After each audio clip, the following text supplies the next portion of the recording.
what I've noticed is that, especially in the Black community, people look at credit as a finesse. People look at credit as a handout, because one of the recurring questions that I hear from a lot of people, especially in the Black community, oh, you got credit, but you got to pay it back, right? People have this big problem of paying back the credit because, for one, a lot of people don't value relationships.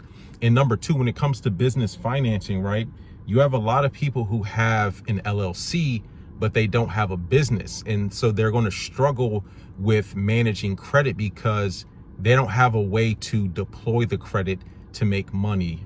People will have an LLC, right? They'll have their EIN or, a Dun & Bradstreet number, right? They may have built some vendor credit, but they don't actually have a tangible business. They're not transacting. They don't have customers.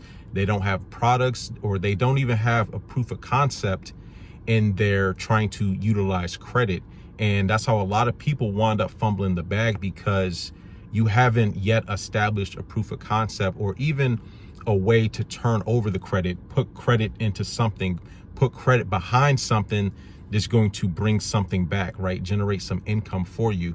And I think that's the appeal too of a lot of these template type businesses. People have this idea, you're just going to get business credit, go into Turo, go into Airbnb and make a lot of money. And that's really not the case at all. And the way I'm able to get access to millions of dollars is by having good relationships with financial institutions and actually having the ability to repay the debt, and demonstrating having a track record of repaying debt, right? So, you're not going to get millions of dollars of credit for your business or even for the personal side if you don't have proof of income, right? If your business doesn't have a proof of concept, if you're not generating any revenue.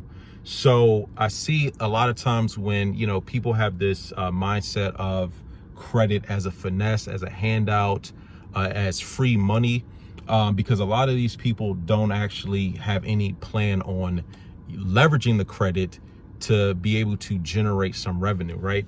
And one thing about, even when I show these different credit approvals, right, that's not the end game, right? The credit is not the end game. The credit is just a stepping stone.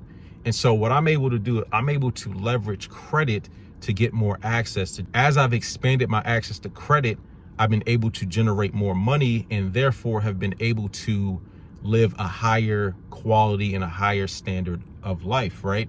And it's not because I was taking the credit, overspending, over leveraging, right? I was strategically utilizing the credit to grow businesses, to get more access, and then to position myself for opportunities. But when you get credit and you run off on the bag, you don't repay it, you're going to have less access and you're going to have less opportunities available for you. So a lot of times, when people are looking at these, fast, quick, and easy, let me get this credit.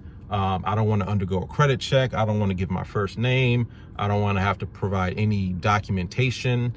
That's not really the way that you're going to build relationships, right, with financial institutions. And that's not the way that you're going to be able to get access to the point where you're able to utilize and take advantage and leverage the access that you do have to generate more money. Anyways, that's all for today's video. Let me know your comments and questions right down below. And until next time, take it easy and we'll talk to you soon. Peace.